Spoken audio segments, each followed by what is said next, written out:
মেরাজ হাসান দিফু। আমার বাড়ি বসিরহাট কোম্পানিগঞ্জ। আমার খিচুড়ি ছিল অনেক আগ থেকে, ছোট থেকে না, আমি যে একটা ছাদ থেকে পড়ে গেছিলাম। পড়ার পরে মাথায় একটু আঘাত খেয়েছিল, এরপরে মাথায় এই যে রক্ত চলাচল একটু কমিত। এরপরে একদিন মানে চলাফেরার ভিতরে একদিন ঘুরে পড়ে গেছিলাম। এরপরে আমি বাইরে চলে গেছিলাম, ওমানে ছিলাম প্রায় 5 বছর। এর ভিতরে অনেকবার হয়েছিল ওমানে।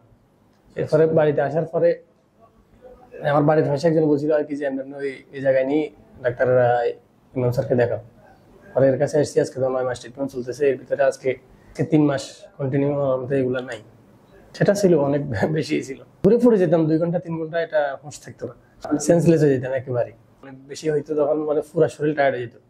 2 ঘন্টা 3 ঘন্টা কোনো ইয়ে ছিল না, ঘুরে পড়ে যেতাম। ঘুরে পড়ে যাওয়ার পরে আর কোনো ইয়ে ছিল না, সেন্স থাকতো না। এটা তো আর 2 ঘন্টা 3 ঘন্টা পরে উঠলে, ডাক্তার একটা দেখাইছিলাম ওই যে ঢাকায়, তো ওনার পরে ডাক্তার এর কাছে এসেছিলাম, এই যে ডক্টর ইমাম হোসেন।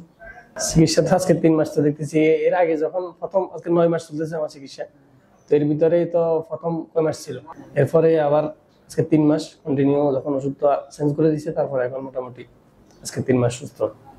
আজকে 3 মাস হয়নি, মোটামুটি তো হয়েছে মনে হয়। কারণ আগে যে যখন ঘুম থেকে উঠতাম, দুপুরবেলা ঘুমাইলে কেউ ডাকলে ঘুম থেকে উঠলে ওই সময় সমস্যাটা হইতো। এখন মোটামুটি আলহামদুলিল্লাহ এখন ভালো আছে, আমার মনে মনে হইতেছে আর কি।